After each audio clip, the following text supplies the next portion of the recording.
All transformation needs to happen in the unknown, because if you're living your life in a pattern, for example, let's say you have a job, so you work your 9 to 5, you come home, maybe you hit the gym, you do some exercise, you come home, you make some dinner, watch TV, go to sleep. I think that's the average schedule for the American. But what happens when you're doing this every single day? You get the same results, probably the same thoughts, the same feedback loop. If I do this, this happens automatically. If I go to work 9 to 5, I come back tired. I want to hit the shower, get in my PJs, call it a day. And so when I say in the unknown is where the transformation happens, that means that you have broke the pattern of your schedule. You have broke the pattern of who you are as a person. How does that happen? By doing things you don't normally do. I have some examples that I'm going to use from my own life. I made the decision to buy an RV and to leave Florida and drive across the country and go to California to start over. And not necessarily start over, because this is a journey, right? But to change my life, because I have a goal. I have a lifestyle that I want to live. And in order to attain that goal, I need to change. And my pattern needs to change. If I'm living in the same pattern, nothing is going to change. You can't expect change if you're doing the same thing every single day. So the first thing I changed was my home environment. I made it very uncomfortable. Not on purpose. And just to be very clear, nobody wants to live in discomfort. I didn't want to live in discomfort, but I went from an apartment to an RV. Okay, I went from like 720 square feet to like 100 square feet. Okay, like that's crazy. I had to let go of so many things that I had, like materialistically, like my clothes, my possessions. I had to live a minimalist lifestyle, and I still do to this day. So that was very uncomfortable for me. Second, not having a stable job. Like, I'm doing contract work. I'm not working a 9 to 5, a traditional 9 to 5. I work for 3 months and then I have to find the next place. That is very discomforting. Driving across the nation, not knowing how to operate an RV, that broke the pattern, that broke the cycle. I'm learning new things while traveling across the country to a place that I've always wanted to live, and just by taking the leap. So in the purest form, that was the unknown in the purest form. What does it mean to live in the unknown? It means you don't know what's gonna happen. You have to set an intention, right? My intention is to get to California and to make this much amount of dollars. Cool. You leave it up to the universe, God, source, whatever you want to call it, to help you see that vision through. And that's through outer intention. It's my inner intention to get to this point.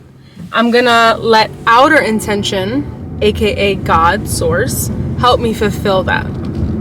That's surrendering to the process while also knowing you're gonna be fine. Okay? And it gets deeper than that, because source, this intelligence, right? This is a creative intelligence that's by your side, and it listens and it sees you.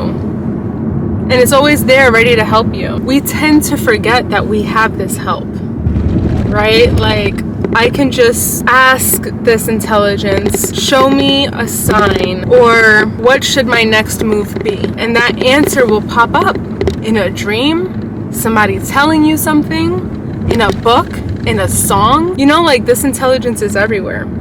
In my last video I made, I stated that my music communicates to me. My playlist on Spotify, if me and my partner are having a conversation, for some reason the music plays songs that are in theme with what we're talking about. This is the magic I'm talking about. I used to look at obstacles as negative things, right? I think anybody does, especially financial obstacles. Like, wow, I am in a rut. I just wiped out my credit card debt, and my dog just broke his tooth. That surgery is going to cost $1,500. Right? It's always something, right? But I no longer look at this as, oh, life is trying to get me. Oh, this is so bad. These are tests. How are you going to handle this? Are you going to break Is this gonna break you? How can you navigate this, right? Anybody who goes through a struggle, that's reality trying to communicate something to you. That is God. I'm sorry, not reality. That is God trying to communicate something to you. Wow, this car is going super fast. Let me pull over. You can go. You can go. All right. We don't get mad on the road. For what? For what? Why give people that energy? Because at the end of the day, it affects you, right? It affects you. It doesn't affect them necessarily. I'm in my own car. You can't see me. Anyways, when people go through a struggle, like, how do you choose to interpret that struggle? You can look at it as like, yeah, this really sucks. Or you can look at it as feedback, like, what is this trying to teach me in this moment? How can I calm myself down to overcome this? Usually, people don't even realize that they create these struggles. They create obstacles because there's something in them that does not want to change and hold on to comfort. That's the ego, by the way. The ego loves comfort, and it's going to stop you from taking that leap. Whether it's leaving a relationship, whether it's leaving your hometown, quitting your job, the ego's like, we're safe here, so don't you dare try something slick. You know, like, don't jump. Meanwhile, your heart is like, jump. You can do this. Ever since I made this trip to California in my RV, I've noticed themes of living in the unknown pop up more often than not, right? Because right now I'm in another transition. I'm ending my contract that I'm currently in and we're moving on to something new. But here's the thing, I don't know where I'm going. I don't know how much I'm gonna make. I'm stuck in this unknown phase again.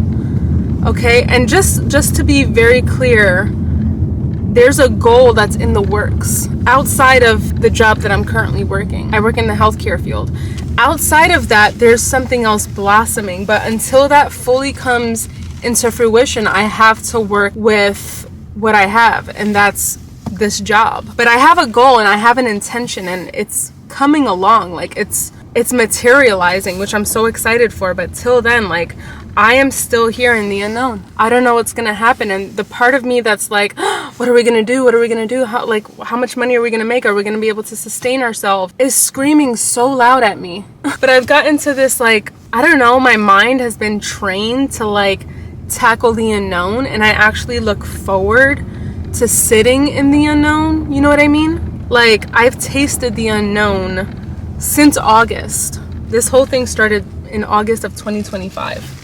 So, like, I know what the unknown brings out of me, and it's a transformation. So much has changed about me in 1 year. And you're probably like saying like, okay, what exactly? Give me a second. So during this whole trip, I've had to spend a lot of time on my own. Aside from me living with my partner full time, I've had to do a lot of navigating when it comes to my comfort levels. And that wasn't necessarily something that my partner could help me with. That was a me journey. When I left Florida, I was leaving my family. I left my mom. My mom was my security blanket, and it was very scary. And on this road trip and living in California, I had to like get into this mindset that like, it's me taking care of myself now. There's no more help. Not that when I was in Florida, I was asking my mom for help, not at all. I had my own apartment. I was living in a completely different city, but it was like fully severing the string, right? Fully severing the umbilical cord. In all of that solitude and going inward and learning about myself, I discovered how strong I was. I had to like grow that mindset of, if I didn't have help, how would I handle this? So we would get like one day we had to fix the RV, and it cost about like $800. And yeah, I could have reached out to my parents and said, hey, like, can I get some money and I'll pay you back? No, I didn't. I put it on my credit card, as much as it sucked, and I decided I was gonna pay for it eventually. Another thing that I feel has changed with me is the fact that I'm not dependent on people. What do I mean by that? I mean like friendships.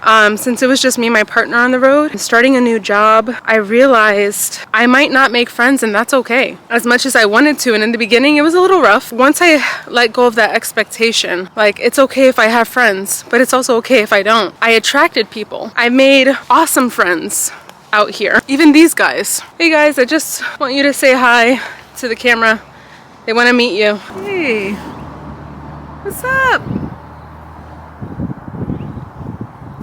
It's so funny to see cows sit. No, but yeah, I've let go of that expectation, and because of that, I started attracting friendships and people to hang out with, and it's been a very fun experience because there's like so much to do. I used to be very codependent on friendships. I had like high expectations, and in Florida, my social life sucked. But out here, it's thriving, and it's because I've let go. It's whatever. When you drop importance to things, naturally, what happens? Things start coming to you. You just become a magnet. You just become a magnet to things. Another thing I've learned to do out here is say no. Like if I'm really feeling like I don't want to do something, I'm gonna say no. And without a fear of, oh yeah, well, if I say no, then they're probably gonna stop inviting me out, or I don't care. I don't want to do this, so that's it. And it just so happens that people respect that even more. But yeah, when it comes to obstacles and stuff, instead of like trying to think of why is this happening to me? Why me? What am I gonna do? Don't fall victim to obstacles, because that's when you truly struggle. When you overcome, when you detach from what feels like something negative and you look at it from the perspective of how is this trying to change me, that's when the real shift happens. That's when the answers come. That's when the universe backs you up, and then you find out you're okay, you're good. How is it that I'm paying more money for living in an RV and paying rent for a lot? I'm paying like close to $3,000. Yeah, whoever said living in an RV is cheap, it's really not. Especially if you buy a new one, of course. If you have a used one, then sure. I'm paying more than an apartment, I would say. And yet I'm okay. Like I found a way to make it work. So that's just some encouragement for you guys. Like if you guys feel like things are hopeless, if you guys feel like negative things keep happening to you, this is an invitation to start asking, what is this trying to teach me? What is this trying to communicate to me? Is there something in me that I need to change? What is change? I'm not we're not talking about, oh, I need to shift my whole identity. Not at all. Maybe there's a part of you that needs more discipline. Maybe there's a part of you that needs to go more inward and start, instead of looking outside for answers, maybe you need to start going inside for answers. And that takes discipline, because guess what? You're sitting in silence. That's meditating. A lot of people can't do that.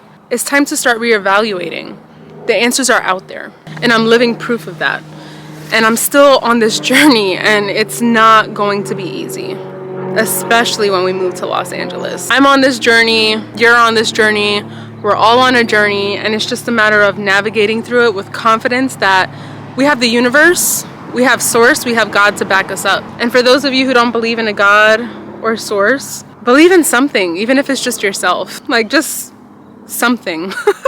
Anyways, if this video was of any help to you, go on my page, subscribe, but also check out my other videos because I talk about the magic of the universe, all of my experiences that I've been experiencing so far. Wow, that was very wordy. Till next time.